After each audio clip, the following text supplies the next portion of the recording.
chord progression that involves a 3-chord or a 6-chord, it has a specific feel and function.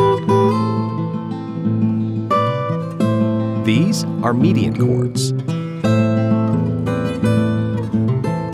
This is Music Student 101. Here are your hosts, Jeremy Burns and Matthew Scott Phillips.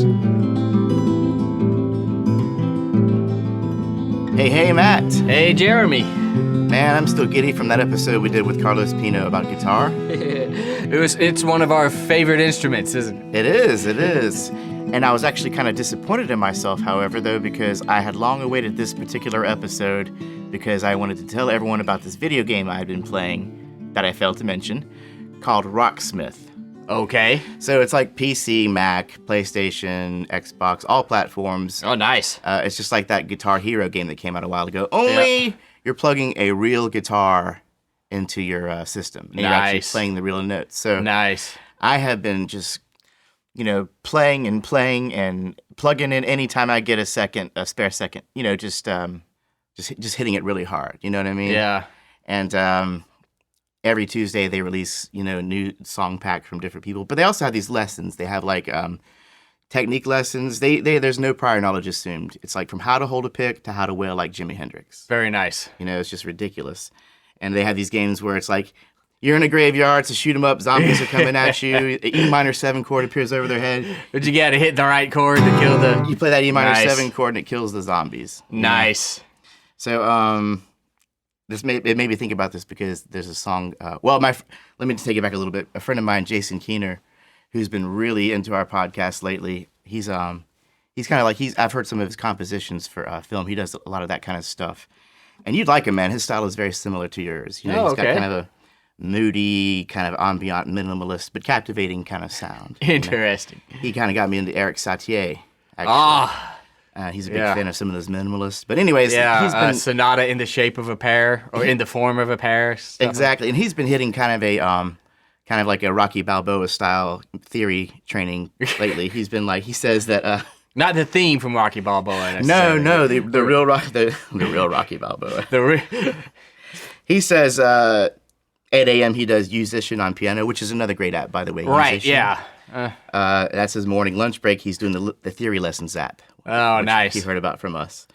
10 p.m. he's doing composition for dummies, is what he calls it, where he's learning all the things he learned that day. He tries to apply it to his composition. Right, yeah, nice. So and then laundry night is Music Student 101 night. But this brings me back because getting your clothes, summer fresh. Summer fresh, theory fresh. And he was asking me some questions about the minor 9 chord. The minor 9 chord. And there was a song that was particularly fresh on my mind that featured a minor 9 chord because I just mastered it on Rocksmith. And I did one of those audio messages and I just played this chord. And before I could even text back saying, you may recognize that from The Cure's love song, he texted me, boom, right back and said, That's The Cure's love song. That's The Cure's love song. And I was like, man, this guy's really helping. It's really... He is acknowledging that his theory expertise is amplified now. That's great. That is so gratifying to hear. Indeed, man. So maybe we could talk to him about his composition sometime down the road. I would love to. Another quick thing about this before we go on. Jason Keener, works with Mike Cunliffe, our announcer. And he was looking for a music theory just podcast, and he found our minor scales episode. Had no idea we had anything to do with it. So the first thing he hears is Mike Cunliffe's voice, and then the next thing he hears is my voice. Nice. He's like, what? What? Oh, that had to be great. Another success story from our great listeners. Speaking of which, we have some listener mail to talk about, don't we? We do, in that similar vein. So Ben Salmon wrote to us. Mm-hmm. Said he found us on Spotify. Yeah. He is a teacher and a chef, originally from London, now living in Tasmania. Mm-hmm. And he found more time of it on his hands just due to a slower pace there, and is getting back into music. And we're going to spend some time on Ben because this is such a cool story, and he has so many cool things. Yeah, this is great. So he says, I never felt the need to do this before. As an avid consumer, I've never reached out to say thanks to anyone before, but your podcast has cleared up so much stuff that I've never understood. And that's great. That is just what we're here for. Right? It's why we do what we do. I'm a self-taught piano player that now has the confidence to get some lessons and really attack my practice because so many theory mysteries have now been cleared up. Theory mysteries. We're unlocking mysteries. We are demystifying theory, and I love that because I've said this before. So many people think of theory as this, huge, intimidating, semi-mystical, semi-almost wizardly-like thing that only some people are allowed to know or are allowed to understand. Like an elitist kind of thing. Yeah, and it's really not. It's really just making some basic observations about how music works, why it does what it does, and what kind of relationships are found within music, so that you can sort of understand what you're hearing a little bit better. And anybody can absolutely do it. And it's very gratifying to hear that we're helping with that. I always thought, he continues, that music theory was not for the sort of musician I wanted to be. Right. Which is the very thing we're kind of fighting against in making this podcast. Right? Yeah. We're demystifying. Demystifying, yeah. Learning theory has increased my love of music, which is exactly what we want to do here. You've taught me about cadences on my drive to work through the mountains and counterpoint on the school run. Doesn't that sound poetic? Just love it. Yeah. Just love every gorgeous word. Everyone around me absolutely loves it when I point out time signatures, intervals, or chord progressions with the same urgency and gravitas I'd use if I discovered a new element or found a cure for diabetes. Yeah, everybody hates me for doing that. I don't know what the distinction is, but I was like, that's a major minor 7 chord. Like, yeah, man, shut up. All right? We don't quit pontificating. Quit pontificating. Don't explain it. Yeah, but keep it a mystery. Yeah, go figure. But great. I'm trying to rein it in, but the knowledge feels powerful. The knowledge feels powerful. Powerful. I do feel like knowledge is power. I agree. In everything, but in music too. Knowledge and understanding is power, and it definitely, knowing even a little bit can open up so many worlds. And a lot of people, I feel like, sort of think that if you know too much about theory, that it will spoil music for you. Like, oh, I know what's going on now, so it's just not as great for me. They almost seem to like equate it with, getting a spoiler on a movie they want to go see or something. It's like, no, now I know what's going to happen, so it's no good. It's like saying knowing the rules of grammar is going to ruin poetry for you. Yeah, right, yeah.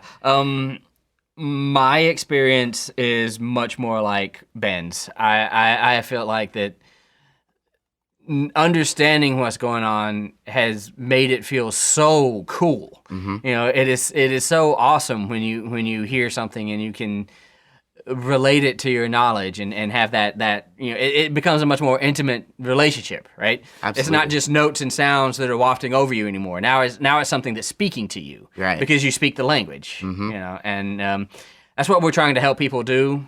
And I really love this email. Thank you, Ben, for your very kind words. Our Tasmanian friend, Ben. Indeed, it really helps us feel like we're doing something important and doing something worthwhile. So thank you very, very much.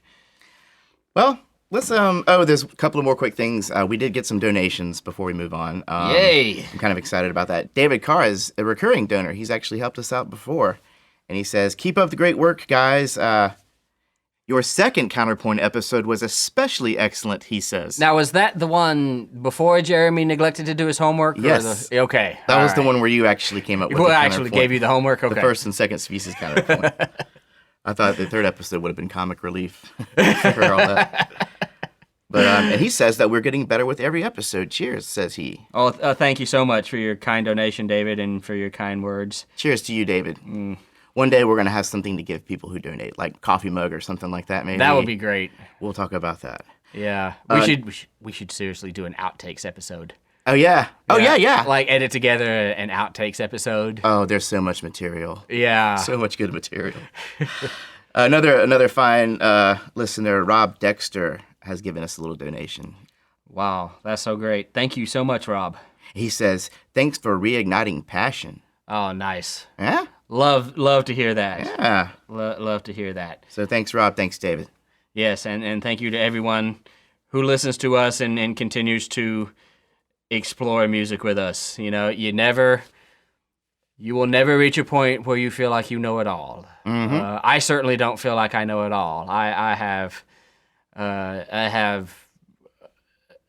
intimate knowledge of the wide array of stuff that I have yet to truly master, and of the wide amount of theory that I have yet to truly master. So it is a lifelong process, and thank you to everyone who is brave enough to undergo it. Yeah, just imagine how I feel.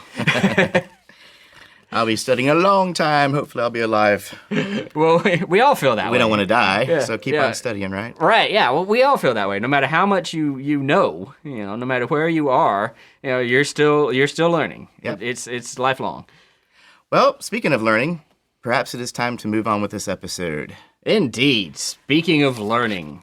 So what are we talking about today, Jeremy? Today is harmonic progression part 4, and I got a quick little plan for us. Okay. So maybe we can spend the first half hour talking about the mediant chords, that being chords 3 and 6. Right. And then we'll spend the remainder of the time playing some examples and seeing how my ears can hold up. Okay. I'm a little bit confident because I'm such a big fan of the mediant chords. They're fun. But we're going to see what happens, man. They're fun. So harmonic progressions part 1 was the 1, 2, 4, and 5 chord. Right. The very fundamental basics of the way tonal music works. Again, a very ambitious episode. And then part 2, we did the same chords, only we added the 7th scale degree, or the 7th chord member. Right. To the 2 and the 5 chord. Indeed. So we had 1, 2, 7, 4, and 5, 7. Mm-hmm. And then moving on, the most recent harmonic progression episode, which wasn't very long ago, was actually the 7 chord. We just talked all things 7. All things 7 chord, yeah. So that brings us to the remaining 2 chords in the diatonic. In the diatonic scale. In the diatonic, okay, yeah. And that would be the 3 and the 6 chord. The 3 chord and the 6 chord. And if it sounds like we're expediting these harmonic progression episodes, well, there's a reason, because we're about to tackle some Theory 2 topics that I think it's necessary to go ahead and discuss these basic chords here. Indeed it is. And for that purpose, we're going to stay away from 7th chords. Let's just keep it for the triads for this episode. Yeah, just for now, let's just work with triads, just because it's a little easier to handle. And you can add 7ths to 3 chords as necessity dictates without a whole lot of extra mental effort. So once you understand the triads, you're going to be doing pretty good. And do you want to do a quick lightning round on the previous chords up until this point? Yes. So we talked about the 4 chord. So we talked about the 1 chord. Our tonic chord, our chord that it feels the most stable. And no matter where we go,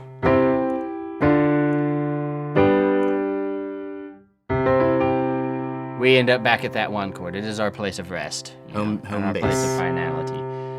From there, we talked about the dominant chord a lot. The chord built on scale degree 5. And how this chord's big function in life is to move back to the tonic. Right? So, again, no matter where we go,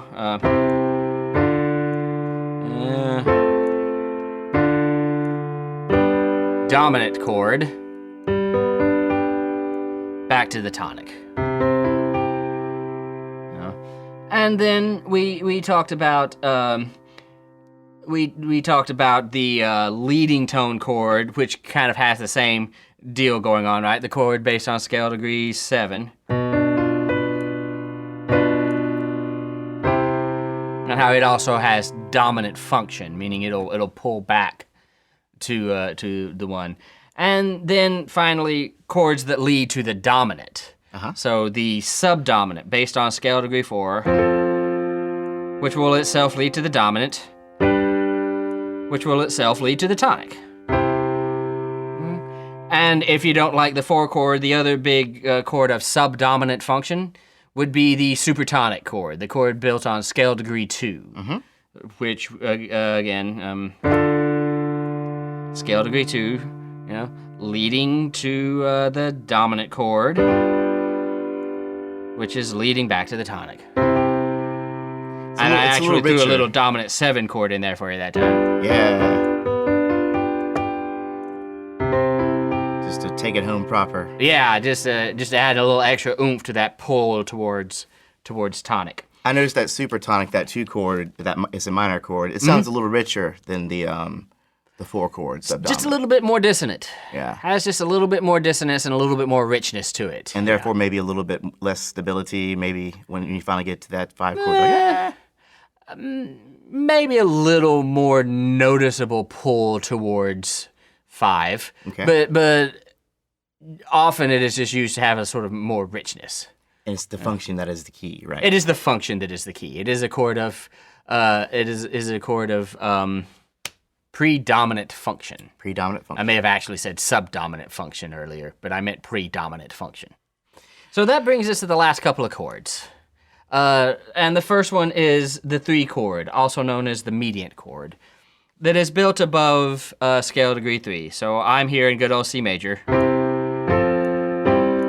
But as always, what holds true for C major will hold true for all major keys and major scales, right? So we are building this chord off scale degree 3, and we are going to use scale degree 3, obviously, scale degree 5, and scale degree 7, our root 3rd and 5th of the mediant triad. And definitely refer back to our podcast on diatonic chords. Yep, diatonic functions. Yeah, and diatonic functions, because we're just using the notes out of C to build this chord. So you'll notice it happens to be a minor chord. If I don't take any notes from outside the C major scale, to do it, I'll create a minor chord. It's a little bit strange of a chord. It's not used as often in basic chord progressions as you might think. But when you step away from the basic chord progressions a little bit, it's actually a very beautiful chord. Yeah. And is actually can be kind of useful in that sense. Because this is such a red-headed stepchild chord, and there's not a whole lot of theory to talk about regarding it. Really? Right. I'm just going to play some quick popular examples that you may recognize. Excellent. 3 quick examples. You may remember Crosby, Stills, Nash & Young, Ohio. It's got that. 1, 3, 7, 1, 3, 7, 1. Yeah. And the minor key, which is very common, it seems like. 3 is more common in the minor key. Yeah. Because in the minor key, 3 is our relative major. Yeah. The scale which will share a key signature with that minor key. Go back and listen to our podcast on scales. Yeah, and you'll notice that mood change when you hear that chord come in. So often in longer pieces of music that change key, minor keys will change key to a to the relative major that's based on scale degree 3. For that reason, because you don't have to change any notes. You're sort of shifting where your tonic is. And we'll get into modulations or key changes pretty soon. We right? certainly will. One more example is everyone knows we're Beatles fans, right? There was the song "A Day in the Life," which begins on the 1 chord. It goes. Yes. Yeah, moving to 3 in a major key that time. From the 1 to the 3. Yeah. So there you go. So moving to. And then the 6.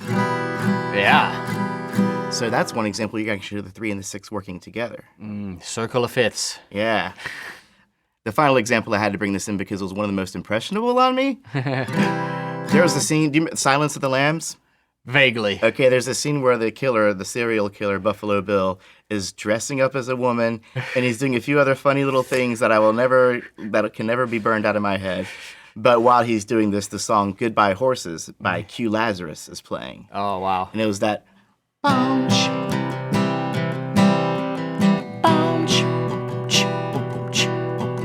bounce, bounce, bounce, bounce, bounce, bounce. 1 and 3, back and forth. House with the Rising Sun also moves to 3 chord from the 1 chord. Ah, yes, in minor though. Yeah, in minor. Yeah, there you go. Yeah, very cool. Well, that's enough. I guess that's enough to say about the mediant chord, and maybe you can go and listen to some of these songs and be able to pick that out. Yeah, it's actually a fun chord. Mm-hmm. There is actually a theory called neo-Riemannian analysis. Oh, great.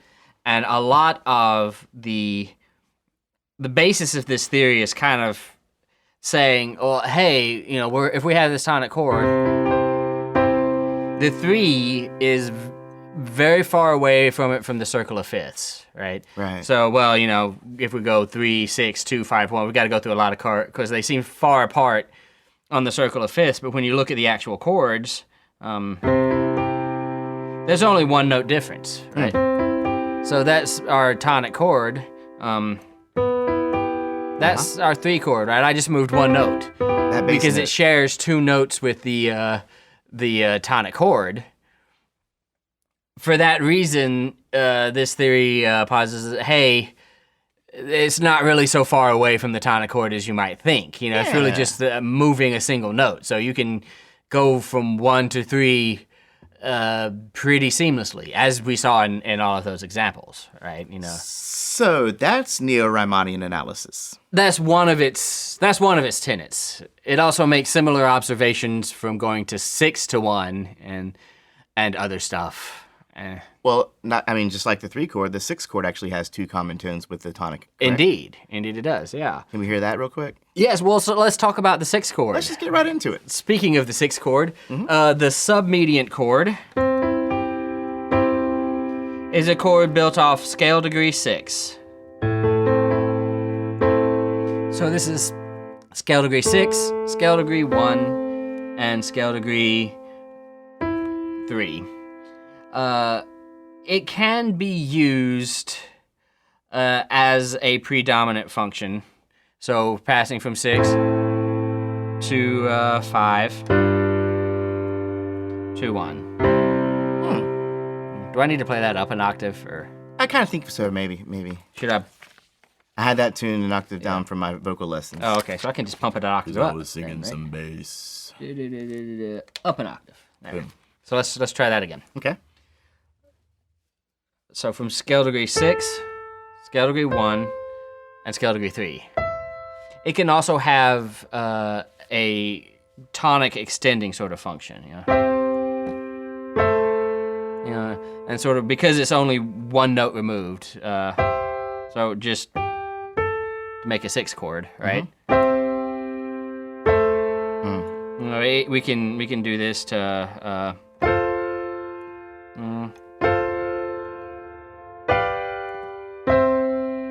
And sort of extend that tonic without having to just play the same chord, and make that tonic function kind of a little longer before we start moving towards a goal.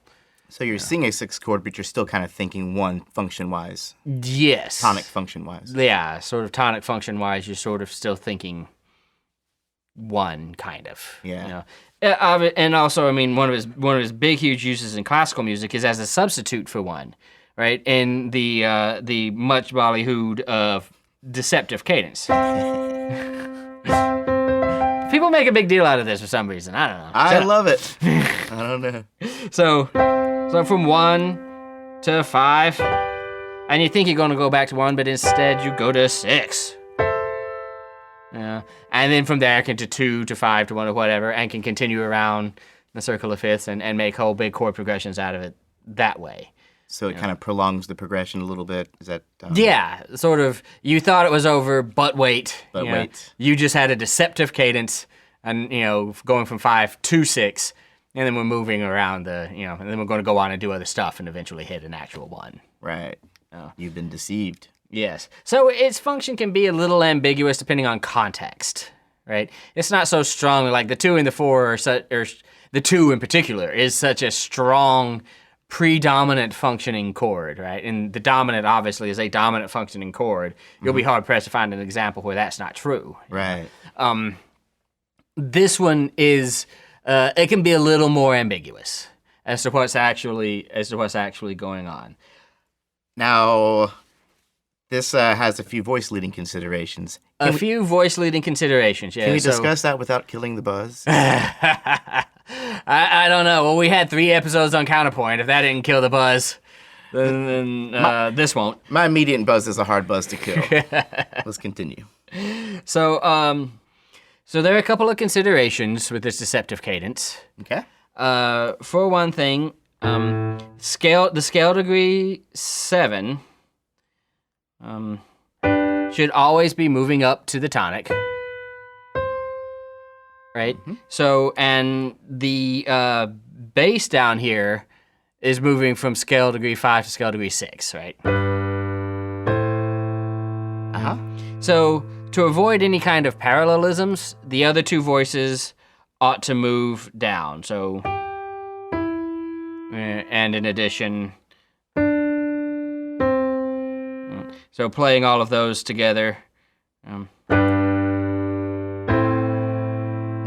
And notice this results in a doubled third in the 6th chord. Yeah. Which is okay in this instance because we used it to avoid parallelisms. Right. It did sound pretty smooth. Yeah. I gotta say. Yeah, pretty good, huh? Pretty good. That's if you got a lot out of our counterpoint podcast last time, and in the classical music world, obviously in other styles, less adherence is paid to some of that stuff. Sure. But there you go. That's a pretty good little run through on the theory behind the 6th chord and where it wants to go and what it wants to do. Mm-hmm. There's a couple of things that the 6th chord and the 3 chord have a bit in common. Of course, them being of the mediant relationship. Right. One is a third above the tonic and one is a third below. Yes. And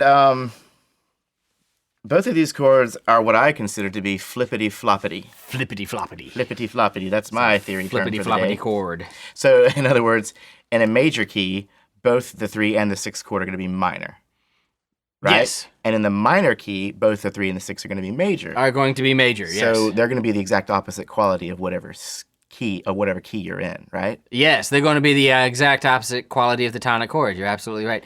Maybe that's part of their sort of emotional pull. Uh-huh. You know, they sort of throw that kind of modality into the music, sort of, as soon as you hear them. Mm-hmm.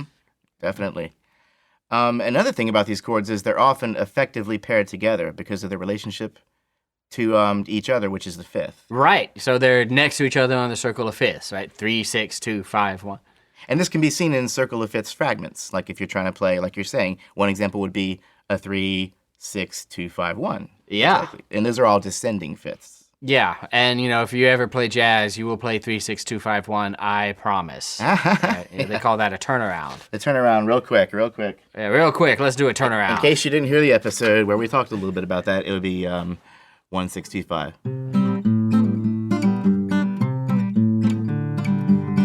3, 6, 2, 5. 1, 6, 2, 5. 1, 6, 2, 5. 1. Can you play the 3, 6, 2, 5, 1? Let's see here. So instead of 3, so it would be what? E minor? Yeah. 3, 6, 2, 5. Yeah. Okay. Gonna try and keep it in root position here. 3,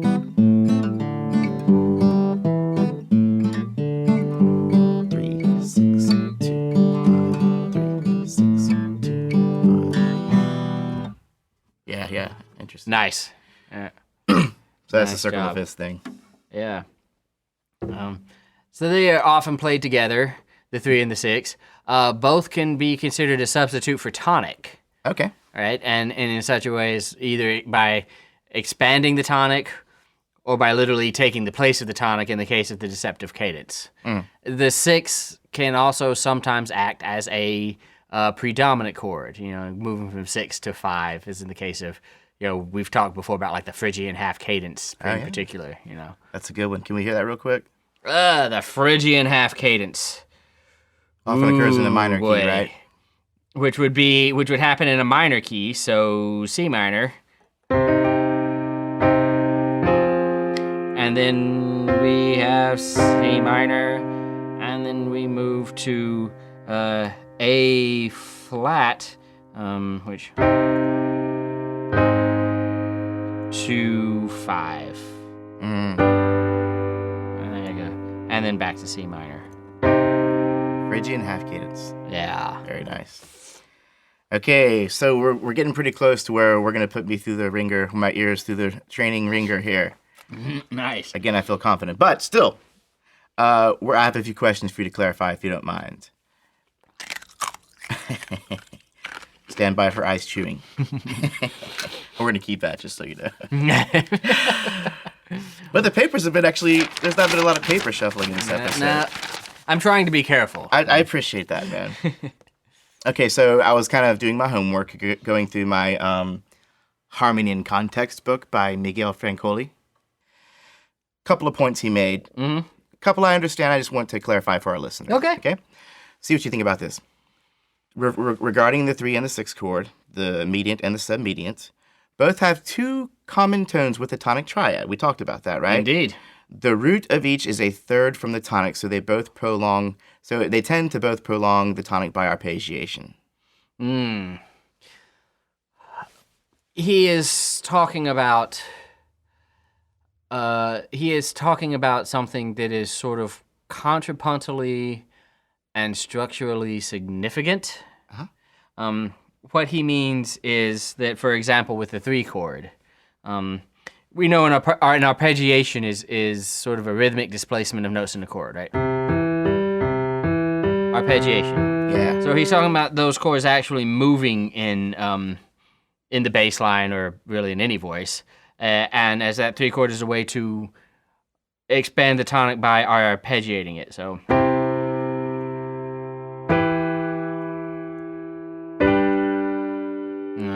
Right? 1, 3, 5. Yeah, so I just played 1, 3, 5, 1, 3. But instead of just doing it like that, it's more of a voice leading arpeggiation, right?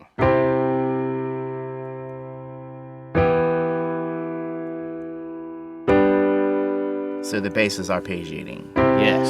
Yeah. Okay. So and we have stretched the tonic out by arpeggiation like that, right? So even though we heard a 1, 3, 5, we're still kind of considering it a 1, 5. On a sort of deeper level, we're talking about tonic function for 1 and 3.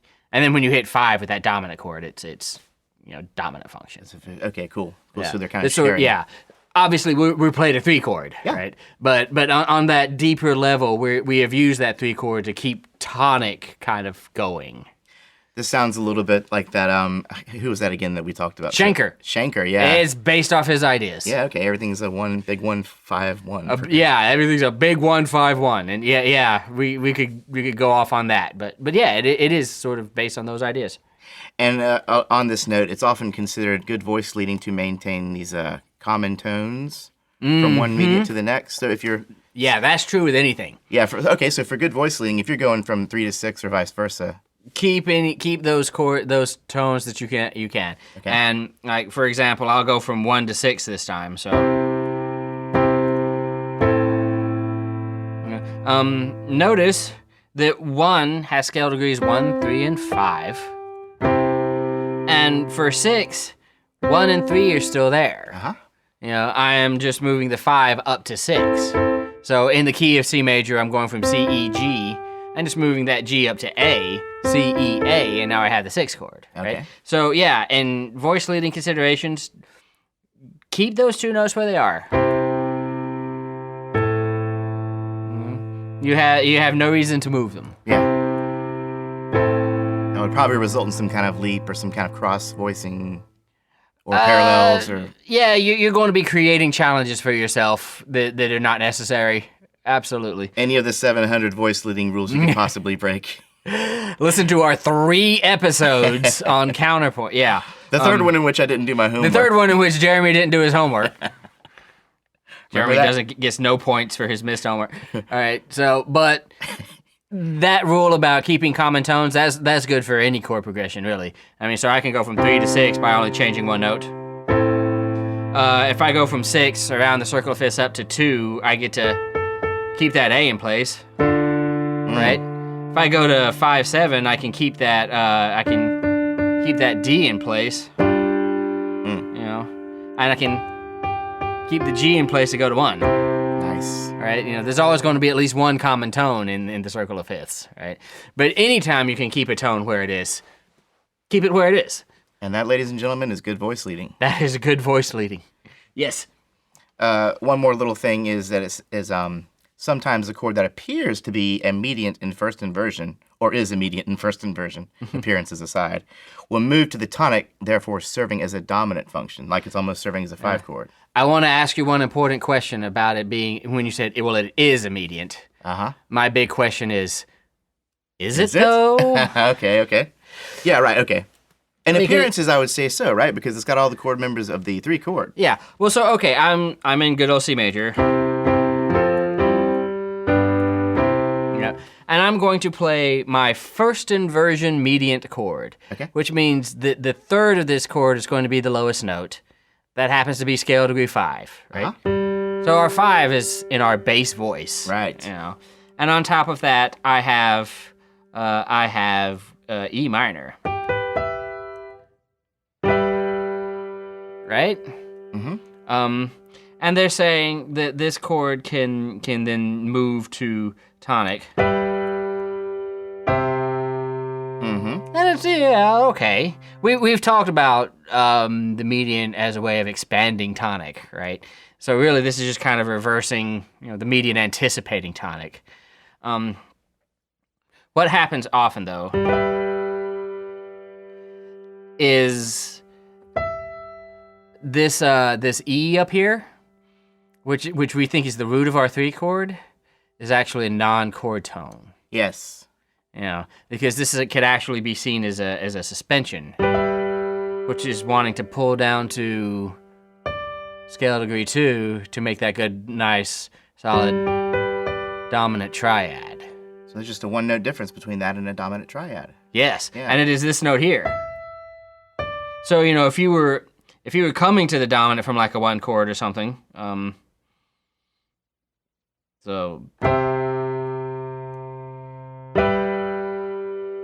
which is that a first inversion 3 chord, or do you want to hear? Right, and then to hear 1. that, hear that suspension resolve into the chord. Yeah. Right? And then of course, from there. Yeah. So be careful. I can think of some context where I would have to call that a first inversion 3 chord, I suppose. But very often what that is a non-chord tone. And if it falls back down to that 2, before we get your 1, really ask yourself if what you're not hearing is in fact a 5 chord with what would be a 6/5 suspension on it. So if I was taking a theory exam in your class, Dr. Phillips. You better call that 5 with a 6/5 suspension. Oh, really? I can't even get away with calling that a 3 at all? I will mark that with red ink, dude. Oh, boy. Well, and why would I do that? Because the job of theory, despite many misunderstandings, the job of theory is not really to slap labels on stuff. You can look at this chord and say, oh, well, that's got a G in it. It's got a couple of G's in it. It's got a B in it. It's got an E in it. That's E minor. Yeah. That's a minor 3 chord. And like I said, my question to you is it though? Because, if it's not functioning as a 3 chord, if we're going to go from this to... Yeah. You hear that as dominant. That was a dominant with a suspension. Yeah. Yeah. Because you hear that pull towards tonic. Right. And, okay, can you belligerently refuse to resolve that suspension? And just keep it common into the 1 chord? There are probably instances where that has happened, but as soon as I see scale degree 2 anywhere, I'm going to call that a 5 with a suspension. Especially because that chord is functioning as a dominant. So we should call it that. We should call it 5. And the chord in question actually had 2 G's, so it's already got a heavy 5 presence. It's got a heavy, heavy 5 presence. Right. And you can say, oh, well, it's okay to double the 3rd in first inversion. Yes. So the argument here is, how is that chord functioning? What is that chord's job? Right. If your job is to be a chef and you're cooking food, are you going to call yourself a plumber? No. You're a chef. Mm-hmm.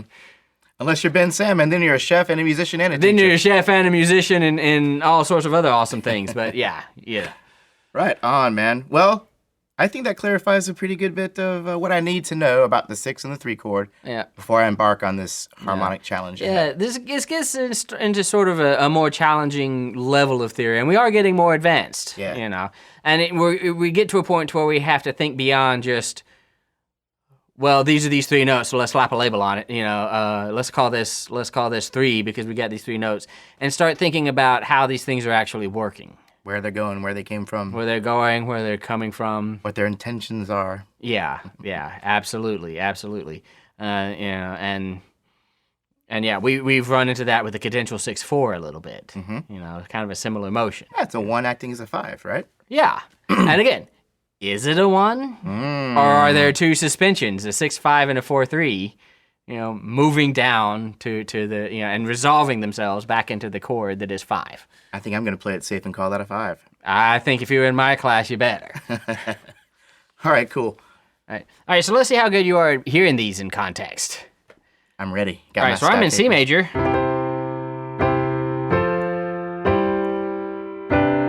Am I? There you go. So bass line is C. First bass note is C.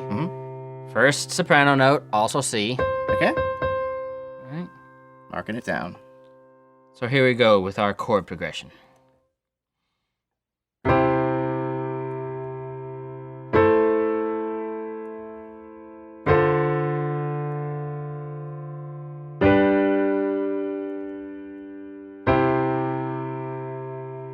Okay.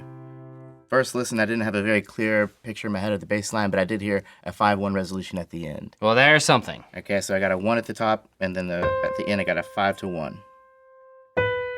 Yeah, that leading tone is pretty unmistakable, right? Yeah. So the bass line is kind of jumpy. Uh-huh. So maybe listen for the soprano line first. Okay. We'll try this again.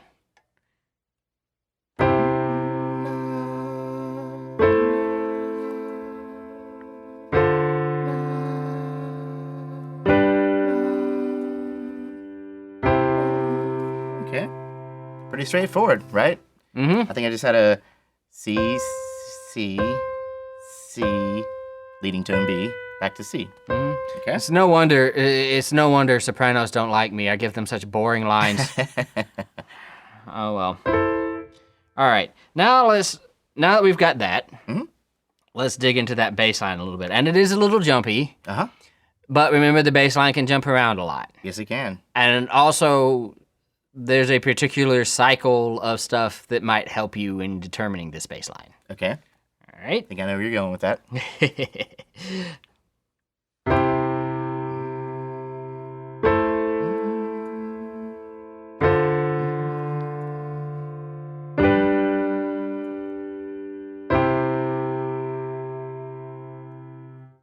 Okay, I got an idea here. Okay. I'm going to say that we went on the bass line. We went from 1 to 6 to 2. Just remember your intervals of your training, right? Yeah, very my Bonnie-esque. Yep. So. 1, 6, 2, 5, 1. Very nice. Okay, second listen. I got the bass line. I got the soprano line.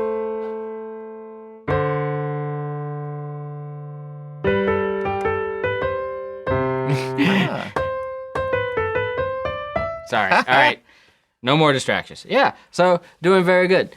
So now we can sort of engage our theory brain a little bit and think about what these chords were. Okay. I'll give you another listen.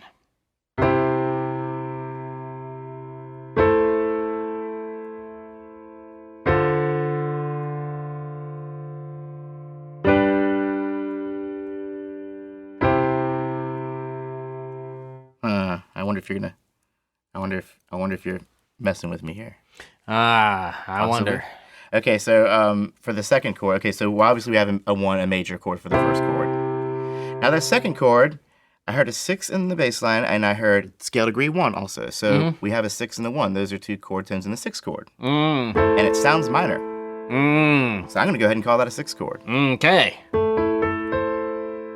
Middle voices be damned. I'm going to call that a minor 6th chord. And that just leaves the that middle chord, because I think I've already decided that the last two chords are a 5-1, right? Yeah, yes you have. In the bass line, I have a 2. In the soprano line, I have a 1. That's messed up. That's got to be some kind of 7th chord.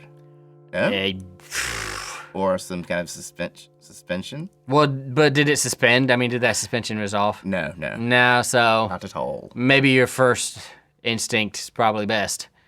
I'm going to say a 2-7. Sounds 2-7-ish to me. Yeah. More specifically, I don't know, it is a root position. 2-7, root position. Yeah. Oh, a 5. Yeah, a 5. And then back to 1. So Great. just around the circle of fifths, right? Yeah, so let's go ahead and we on our fourth listen, let us confirm, shall we? Let us confirm. That we, in fact, heard a 1, 6, 2, 2-7. 2, 7, 5, 1. No 5-7, just 5 tonic. No 5-7. I could have played a 5-7 if I'd wanted to, I suppose.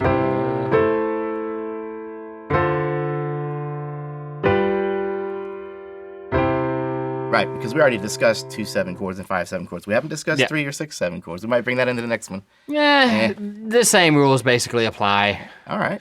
It doesn't take a lot of whole other mental effort to, you know. I felt good about that one. Good. Want another one? Let's have another, shall we? Okay. I'm tired of C major all the time. Let's be in D.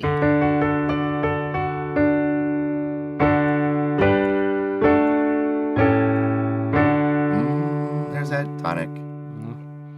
So. Okay. You're going to really like this.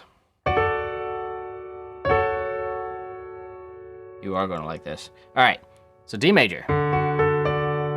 Okay. And your bass note is D. Uh-huh. And your soprano note is D. Great. Got it. And you're going to love this. I'm going to listen for that Ready? bass on this first listen. All right. So listen to the bass.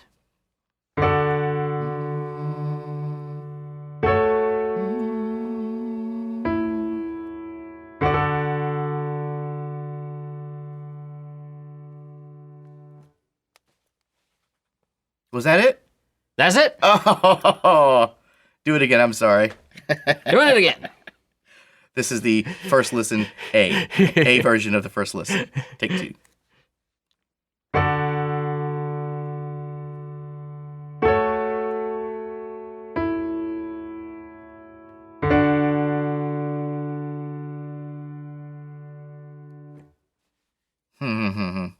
I think we talked about this. I think we did. Ago. Yeah. This sounded to me so much like a 1-5-1. 1-5-1 in the bass, right? And then the soprano. No, is that it right there? Sure.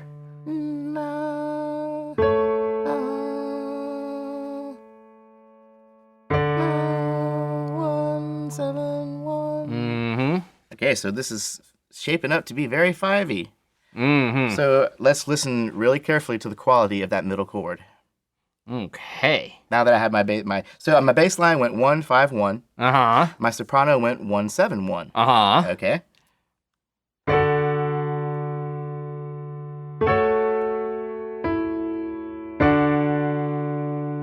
Got it. So what do you think happened? So this is just what we just talked about. We have a 1. When I thought I heard a 5 in the bass, I was hearing the third of the 3 chord. Uh-huh.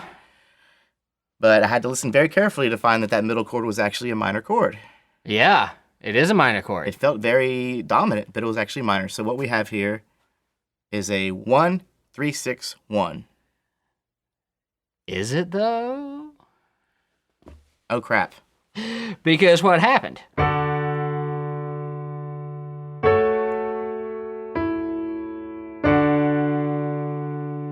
Well, there's that suspension. Yeah. So what does that make this? Oh, you devil, you! I just failed. I love that one. I just failed that test. Okay, Yeah. let me go. Points off. Let me explain this then. What I thought I heard was, and I was very cocky about this, was a 1-3-6 chord. But because you threw that suspension in there, it really turned it into a 5 chord. A 5 chord with a 6-5 suspension. Yeah, so 5 chord with a 6-5 suspension, not at all a 3 chord. Indeed. Not even if for a second. Not even for a second. Okay. Wow. Okay, so let's play it again. Let's call it out. Go ahead. To sort of further add strength to my argument, you intuitively knew that. You thought this was a 5 chord. Yeah. You said this sounds very 5-y. Yeah. Before you really listened to it, and you were correct. Yeah. Yeah. Fascinating. Interesting. Huh? Yeah. Very much. Yeah. Very much. So let's just hear that one more time. So we got a 1. One more good time. 1. 5. Well, it looks like a 3, but really, There's that suspension. it's 5. And then back to 1. Remarkable. Yeah. Nice. So much for being confident and cocky. I've always known that's not the way to be. Every time I do it, it lands on my face. Okay, let's move on, man. 2 more, shall we? Yeah, let's do one in minor this time. Very good. Let's be in oh, I don't care. Let's be in G minor. Great. Mm-hmm. Black key.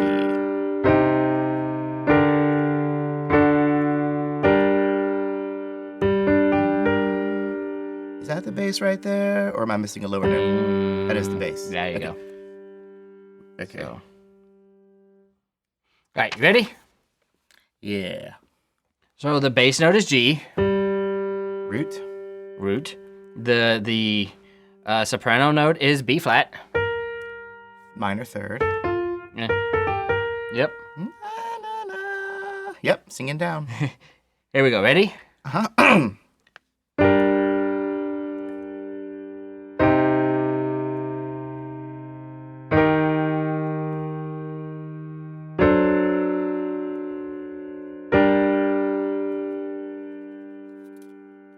Again, I kind of lapsed on the bass line a little bit, but I think the soprano was kind of doing the, let's see if I can get this.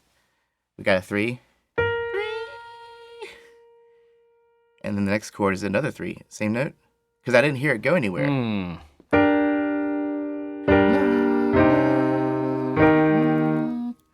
Okay, I was wrong. So where does it go? I think it goes the 3rd up to the 5. But does it?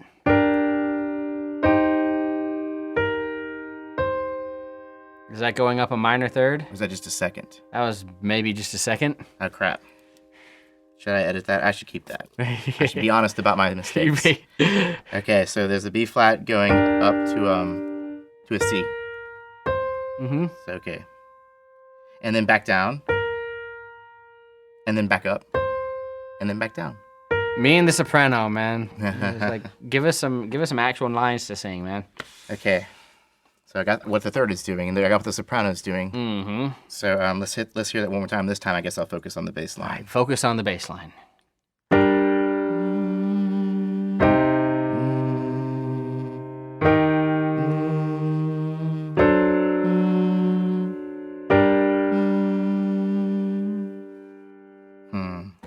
It's a tricky bass line. It really is.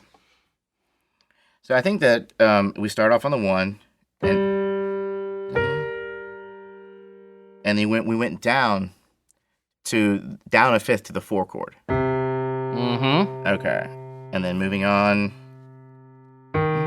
What scale degree do you think you're singing here? That sounded like a 3rd up from the note that we just came in. Yeah, so where does that place us? That places Theory brain. Theory brain, don't fail me now. That places us on the E note. E flat. Mm-hmm. E flat, which is the scale degree 6. Scale degree 6. Yeah. Yeah. Okay, so we got a scale degree 6 and we have a scale degree 4. So 1, 4, 6. What does that want to pull? It wants to pull up. So that makes it A 7? 7. It sounded so far away from that 6 there for some reason. Well, it's an augmented second away. Mm-hmm. Fair enough. what we've got going on now.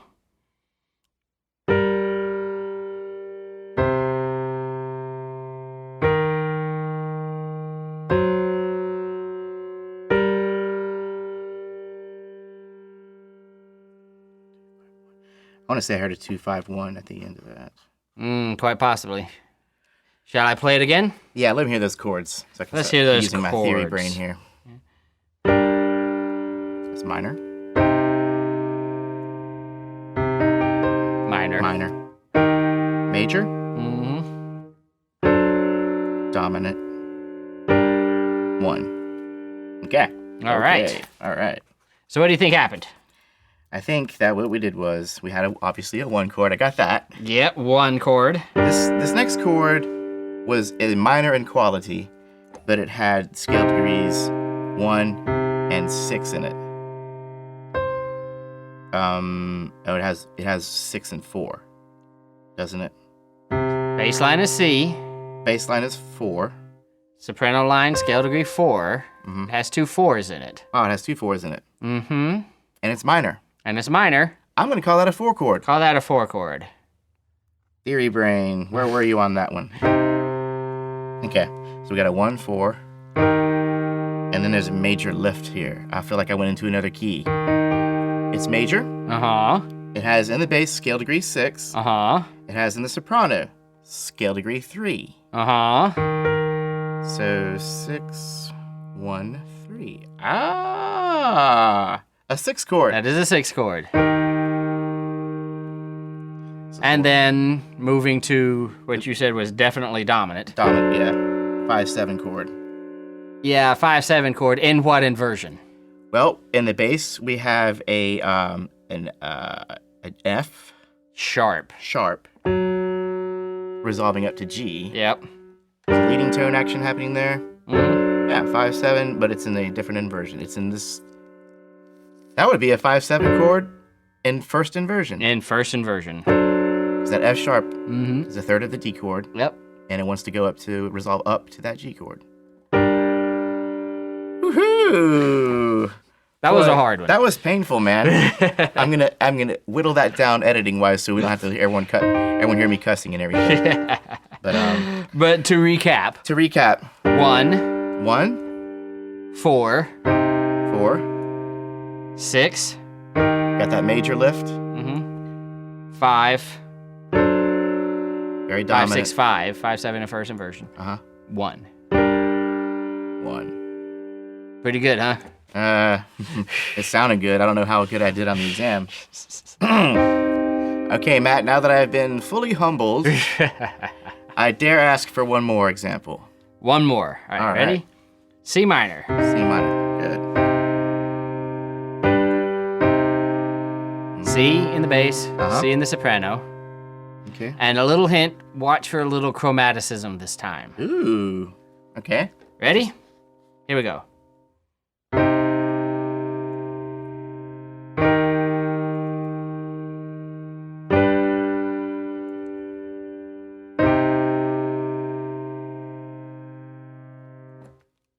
So I think I got that bass line on this first listen. Uh-huh. We had a 1, and then a 3. Yep. Minor third, and then a 5, and then a 1. So we had basically a C minor arpeggio in the bass line. Indeed, we did. 1, 3, 5, 1. Right. Great. Let me listen for that soprano on the second listen. And it's a C again, right? Yep.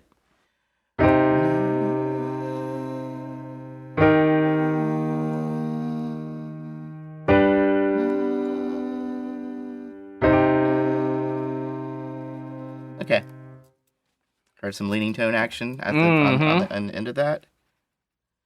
And then I want to say in the bass, in the soprano, I feel like we did 1, 6, 7, 1.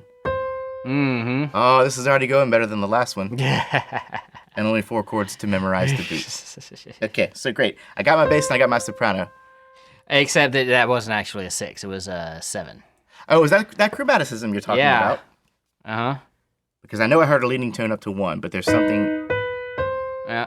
So that second chord, I'm going to say maybe that's I would say flat 7, but it's actually going to be an even flatter 7. Well, it's going to be the flat 7 that's diatonic in minor. So B flat, B natural, C. Oh, okay.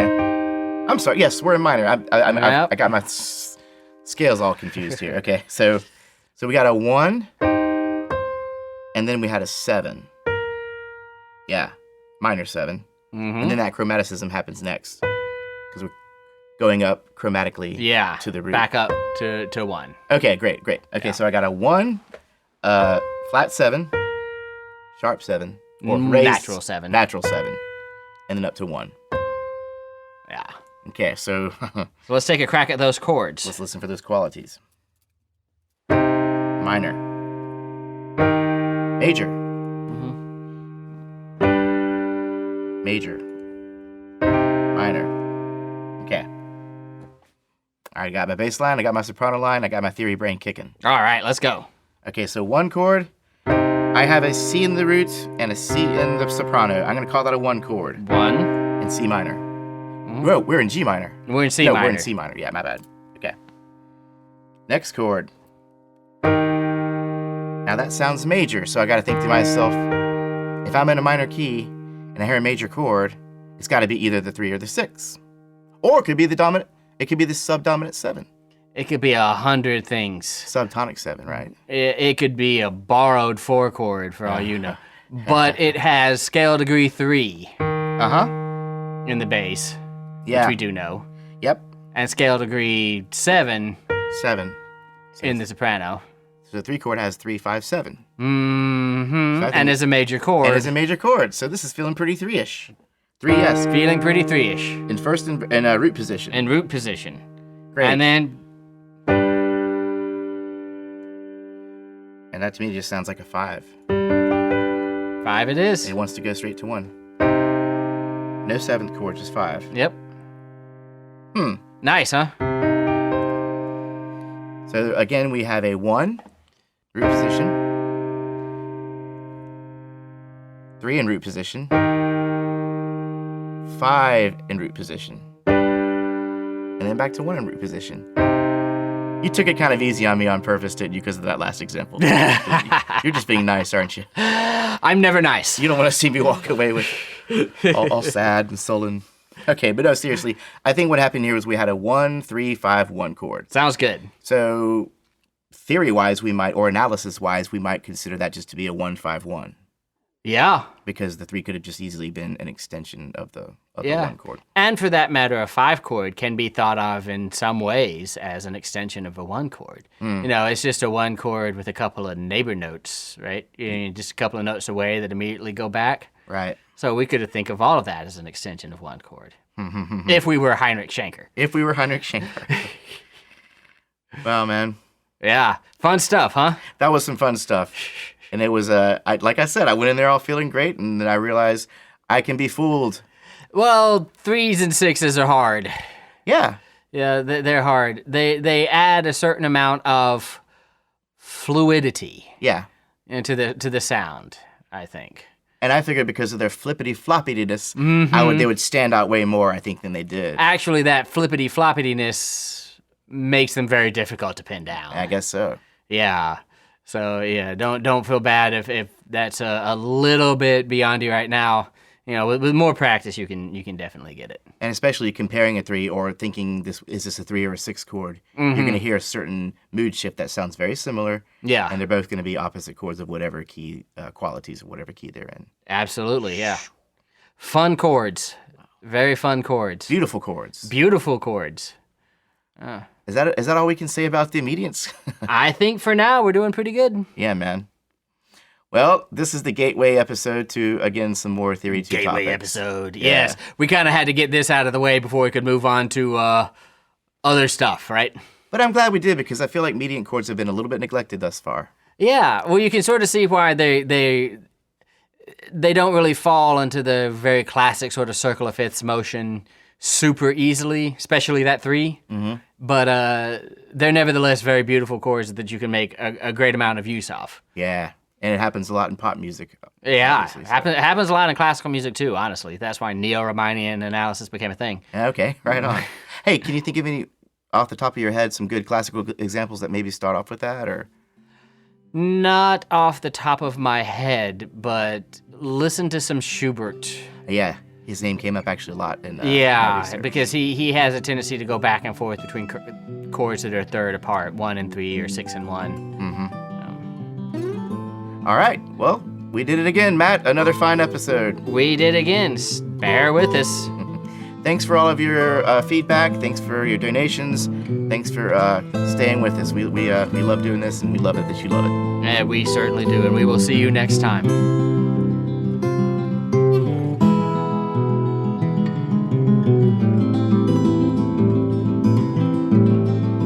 Another enlightening discussion. Want more?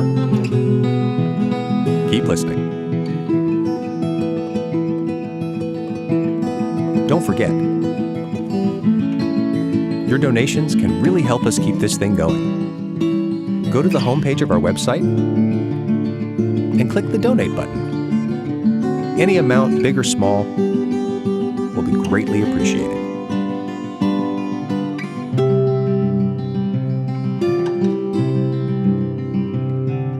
See you soon.